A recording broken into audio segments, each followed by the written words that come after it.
नमस्कार विद्यार्थियों। तो आपका जो चैप्टर नंबर फर्स्ट है सूरदास, ठीक है।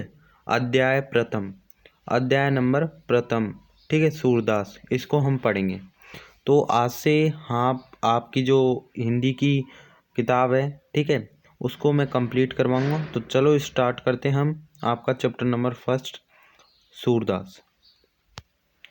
सूरदास का जन्म 1540 में हुआ और इनकी मृत्यु 1620 में हुई। सबसे पहले हम कवि परिचय देख लेते हैं। तो कवि परिचय में थोड़ा सा ये आपको ध्यान में रखना है कि इनका जो जन्म है वो 1540 में हुआ, इनकी मृत्यु 1620 में हुई। इनका जन्म आगरा और मथुरा के बीच एक रुनुकता ग्राम है, ठीक है। मैं जहाँ जहाँ पर जो ये लाइन बना रहा हूँ, ठीक है, ड्रॉ कर रहा हूँ लाइन, आपको वही याद रखना है। तो 1540 में, तो देखो 1540 में इनका जन्म हुआ, 1620 के आसपास इनकी मृत्यु हो गई। इनका जन्म हुआ था आगरा और मथुरा के बीच एक रुनुकता ग्राम है, इनका जन्म हुआ था। लेकिन कुछ विद्वान मानते हैं कि इनका जो जन्म है वो सीही निकट एक सीही ग्राम में हुआ था, ठीक है, दिल्ली के निकट सीही ग्राम में हुआ था। इनके पिता का नाम रामदास बताया जाता है और ये जो है सूरदास, ये चंद बरजाई के वंशज, जो ब्रह्मभट्ट थे उनके वंशज बताए जाते हैं, ठीक है। और कई कवि कहते हैं कि ये बचपन से ही क्या थे, नेत्रहीन थे, ठीक है, क्या थे, नेत्रहीन। तो इसी के कारण ये एक अंधकूप में गिर पड़े, ठीक है। मतलब जो अंधेरा कुआं होता है उसमें गिर पड़े। 6 दिन वहाँ पड़े रहने के बाद जो भगवान श्री कृष्ण ने उन्होंने इन्हें दर्शन दिए और सनेत्र कर दिया, मतलब इनको जो अपनी आंखें थी वो वापस लौटा दी। इस पर सूरदास ने ये कहा कि जिन नेत्रों से आपके दर्शन हुए हैं, अब उनसे मैं सांसारिक पापों को नहीं देखना चाहता। उनके निवेदन से जो नेत्र है, जो सूरदास ने कहा कि मैं अब जो संसारिक पाप है उनको नहीं देखना चाहता, इसलिए जो श्री कृष्ण हैं उन्होंने उनको सदा के लिए नेत्रहीन कर दिया, ठीक है। लेकिन उनको क्या प्राप्त हो गया, उनको प्राप्त हो गया प्रज्ञा चक्षु प्राप्त हो गया, ठीक है। और कई कवि कहते हैं कि जो सूरदास थे वो बचपन से ही अंधे थे, लेकिन कुछ कवि कहते हैं कि जो सूरदास है वो अंतिम समय में अंधे हुए थे, ठीक है। अब इनके गुरु का नाम आचार्य वल्लभाचार्य बताया जाता है, ठीक है। और जो सूरदास है इन्होंने 3 रचनाएं की है। पहली है सूरसागर, दूसरी है साहित्य लहरी, ठीक है, तो ये सूरसागर साहित्य लहरी, और तीसरी है सूर सारावली। तो 3 रचनाएं बहुत ही इंपॉर्टेंट है, तो याद रखना, सूरसागर, साहित्य लहरी, सूर सारावली, ठीक है। अब आगे बढ़ते हैं। पाठ परिचय, पाठ परिचय आप खुद पढ़ लेना, यहाँ से यहाँ तक है। हमें जो मेन दे रखा है, ठीक है, हम उसको पढ़ेंगे, ठीक है। चलो, आपका जो प्रथम पद है इसको पढ़ते हैं। तो भूजत श्याम कौन तू गोरी, भूजत श्याम कौन तू गोरी, थोड़ा पास में कर लेता हूँ। तो भूजत श्याम कौन तू गोरी, कहाँ रहती काकी है बेटी, देखी नहीं कबू ब्रज कोरी, काये को हम ब्रज तन आवती, खेलत रही तपनी पोरी, सुनत रही तिन सर्वनानी नंद डोटा, करत फिरत माखन ददी चोरी, तुमरो कहाँ चोरी हम लेहे, खेलन चलो संग मिली जोरी, सूरदास प्रभु रसिक शिरोमणि, बातनी बुरही राधिका बोरी। अब देखो यहाँ पर क्या होता है, श्री कृष्ण और जो राधा है उनके बीच क्या होता है, संवाद होता है। जो श्री कृष्ण और राधा के बीच में जो संवाद होता है वो इस पद में दे रखा है। तो क्या दे रखा है, भूजत श्याम कौन तू गोरी, भूजत का मतलब पूछना, श्याम का मतलब है कृष्ण, कौन है तू गोरी, तो इसका मतलब यही है। तो देखो क्या होता है, ब्रज की गलियों में श्री कृष्ण अपने मित्रों के साथ खेल रहे होते हैं, तो वहीं से राधा आती है। तो श्री कृष्ण पूछते हैं राधा से, कौन है तू गोरी, ठीक है, भूजत श्याम कौन है तू गोरी, मतलब जो श्री कृष्ण है वो पूछते हैं कि कौन है तू गोरी, कहाँ रहती काकी है बेटी, देखी नहीं कबू ब्रज कोरी। और कहाँ पर रहती है, किसकी बेटी है, ठीक है, किसकी बेटी है, और देखी नहीं कबू ब्रज कोरी, हमने तुम्हें ब्रज की गलियों में कभी भी नहीं देखा है। तो समझ में आया। एक और बार बताता हूँ। जो श्री कृष्ण भगवान है वो राधा से पूछते हैं कि कौन हो तू गोरी, कौन हो तू गोरी, कहाँ रहती है और किसकी बेटी है, हमने तुम्हें ब्रज की गलियों में कभी नहीं देखा है। काय को हम ब्रज तनावती, खेलत रहित अपनी पोरी, सुनत रही सर्वनानी नंद डोटा, करत फिरत माखन दधी चोरी। अब देखो, अब राधा बोलती है, काय को हम ब्रज तनावती, खेलत रहित अपनी पोरी, हम किस आयोजन से ब्रज की गलियों में आए, हम तो अपने घर की जो दहलीज है उस पर ही खेलती रहती है, ठीक है। सुनत रही थे सर्वनानी नंद डोटा, करत फिरत माखन दधी चोरी। इतना तो हमने सुना है कि जो नंद का डोटा मतलब पुत्र, जो नंद का पुत्र है वो क्या करता है, माखन की चोरी करता फिरता रहता है, ठीक है। मतलब वो एक चोर है और बदमाश और नटखट है। तुम्हारो कहा चोरी हम ले है, खेलन चलो मिली जोरी। तो जो श्री कृष्ण भगवान है वो बोलते हैं कि हमने तुम्हारा क्या चुरा लिया है जो तुम हम पर आरोप लगा रही हो, ठीक है, खेलन चलो संग मिली जोरी। तो फिर श्री कृष्ण भगवान बोलते हैं कि हमने तो आपका क्या चुरा लिया है जो तुम हम पर आरोप लगा रही हो, तो चलो जोड़ी बनाकर खेलेंगे। तो इसी पर जो सूरदास है वो कहते हैं कि जो मेरे प्रभु जो कृष्ण है, श्री कृष्ण है, वो रसिक शिरोमणि है, ठीक है। और उन्होंने भोली भोली राधा को अपने बातों बातों में अब खेलने के लिए मना लिया। तो एक और बार समझ लेते हैं इसका मतलब। भूजत श्याम कौन तू गोरी, कहाँ रहती काकी है बेटी, देखी नहीं कबू ब्रज कोरी। श्री कृष्ण राधा से पूछते कौन है तू गोरी, कहाँ रहती है और किसकी बेटी है, हमने तुम्हें ब्रज की गलियों में कभी भी नहीं देखा है। काय को हम ब्रज तन आवती, ठीक है, काय को हम ब्रज तन आवती, खेलत रही अपनी पोरी। किस कारण से, किस आयोजन से हम ब्रज की गलियों में आए, हम तो अपने दहलीज पर ही खेलती है, ठीक है। राधा बोलती है, सुनत रहित सर्वनानी नंद डोटा, करत फिरत माखन दधी चोरी। इतना तो हमने सुना है कि जो नंद का पुत्र है, नंद का जो पुत्र है, जो नंद का पुत्र है श्री कृष्ण, वो माखन की चोरी करता फिरता रहता है, ठीक है। वो बहुत ही बदमाश है, नटखट है, वो माखन की चोरी करता रहता है। तुम्हारो कहा चोरी हम ले है, खेलन चलो मिली संग जोरी, ठीक है। तो श्री कृष्ण भगवान बोलते कि हमने तुम्हारा क्या चुरा लिया है जो तुम हम पर आरोप लगा रही हो। तो फिर श्री कृष्ण भगवान बोलते हैं कि चलो जोड़ी बनाकर खेलेंगे, ठीक है।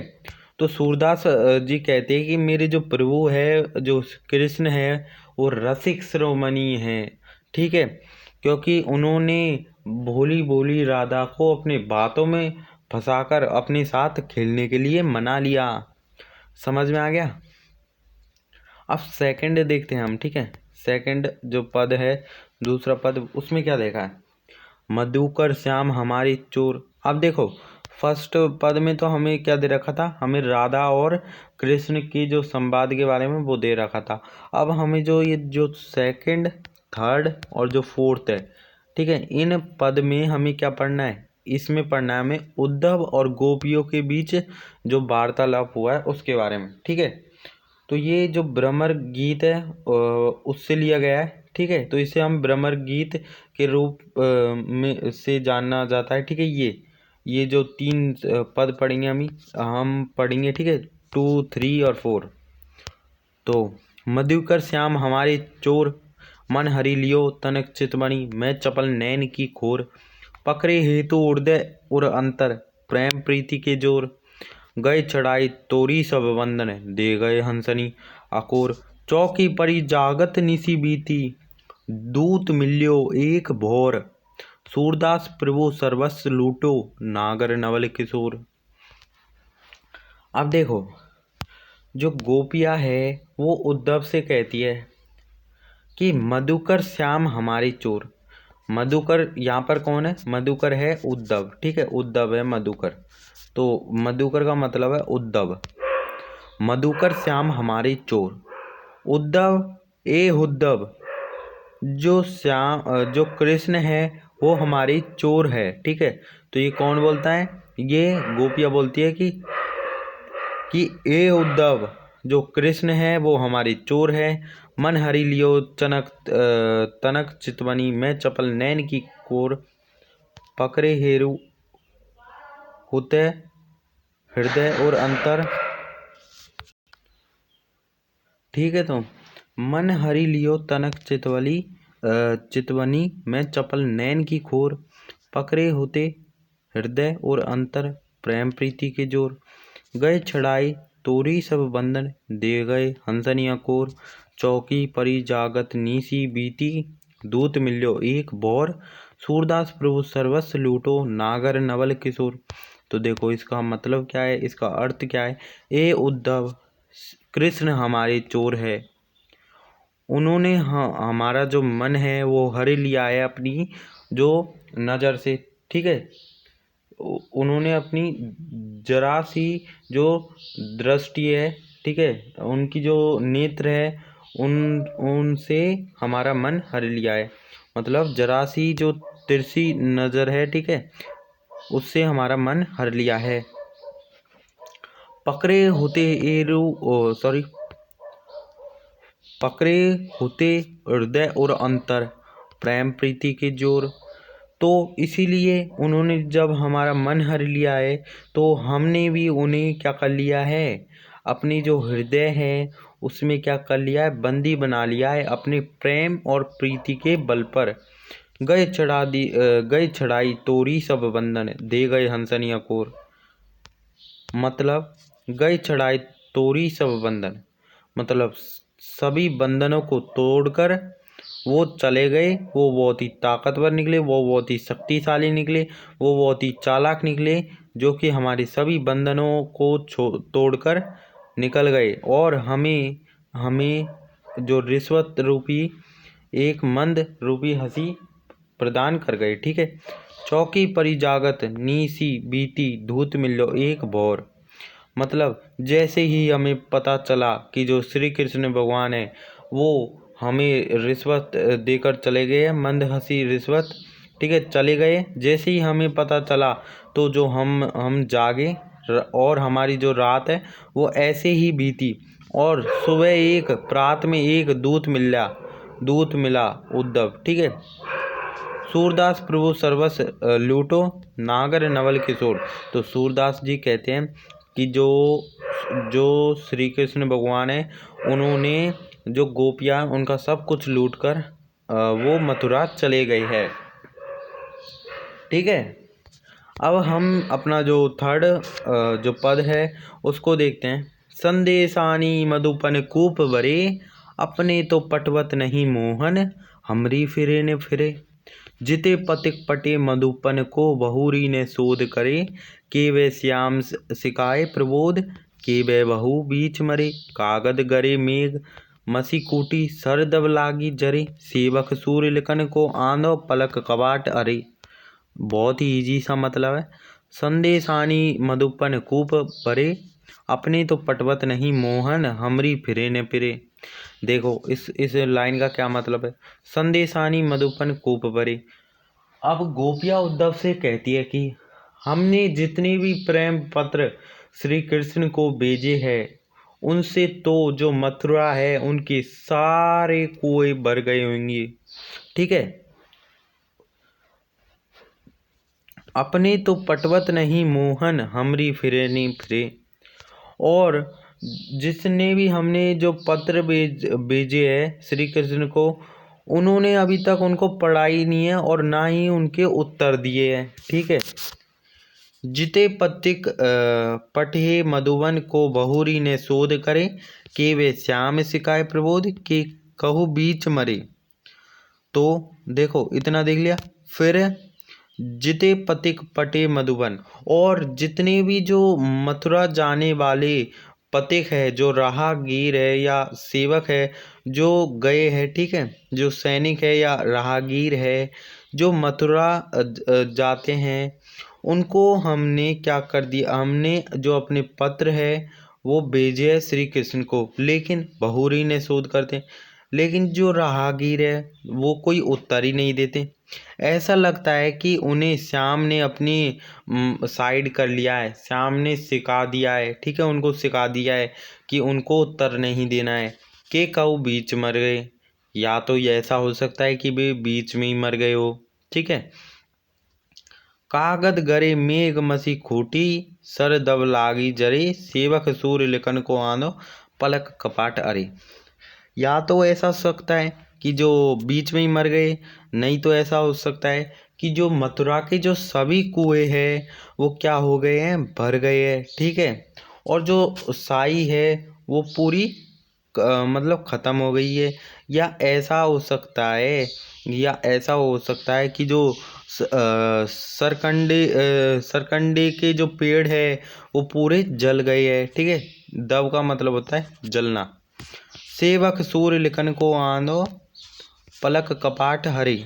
या तो ऐसा हो सकता है कि जो श्री कृष्ण के सेवक है, जो श्री कृष्ण के सेवक है वो अंधे हो गए, उनकी जो पलक रूपी कपाट है वो नहीं खुल रहे हैं, इसलिए जो श्री कृष्ण भगवान है वो हमें कोई पत्र नहीं भेज पा रहे हैं। तो इसमें क्या था कि जो उद्धव और गोपिया है उनका वार्तालाप इस पद में दिया हुआ है। जो गोपिया है वो उद्धव से कहती है कि जो हमने जितने भी अभी तक जो संदेश भेजे हैं मथुरा, उनसे तो मथुरा के सभी कुएं भर गए होंगे, और जो श्री कृष्ण भगवान है वो हमारे पत्रों को तो पढ़ते नहीं और ना ही उनका उत्तर देते हैं। और जितने भी राहगीर जाते हैं हमने उनको क्या दिया है, पत्र भेजा है श्री कृष्ण को, ठीक है, लेकिन वो तो कोई उत्तर ही नहीं देते। ऐसा लगता है कि उन्हें श्री कृष्ण भगवान ने अपनी साइड मिला लिया है, या ऐसा हो सकता है कि वे बीच में मर गए हैं, या जो मथुरा की जो पूरी साई है वो ख़त्म हो गई है, या मथुरा के जो पन्ने हैं वो भीग गए हैं, ठीक है।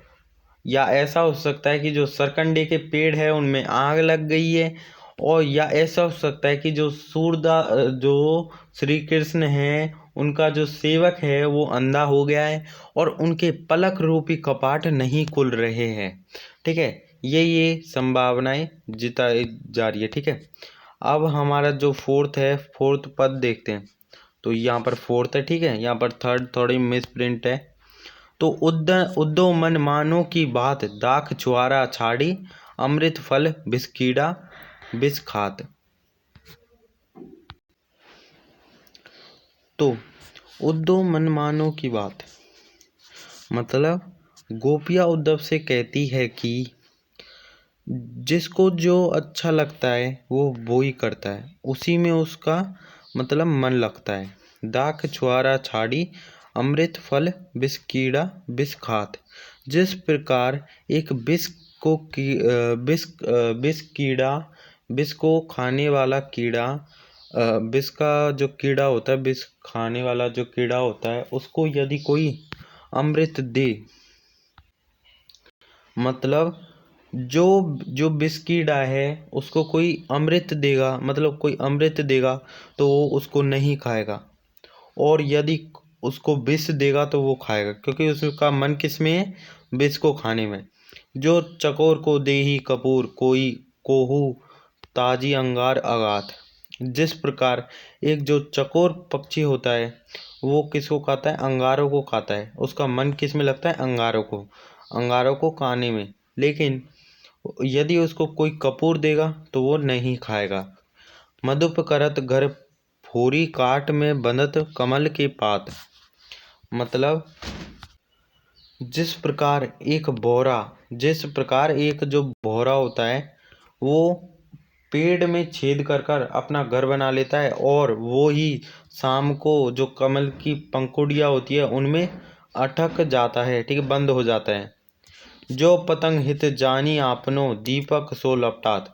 जो पतंगा जो पतंगा अपना हित मानता है दीपक में लपटने में, मतलब दीपक में लपटने में, तो उसको क्या अच्छा लगता है, दीपक में लपटने से, ठीक है, लपटना। सूरदास जाको मन जासो सोई तोई सुआत। तो सूरदास जी कहते हैं कि जिसको जो अच्छा लगता है वो वही करता है और उसे कार्य मतलब उसको उसी उसी कार्य में मन लगता है। तो इसका मतलब ये था, ये हमारा फर्स्ट पार्ट हो गया। Thank you.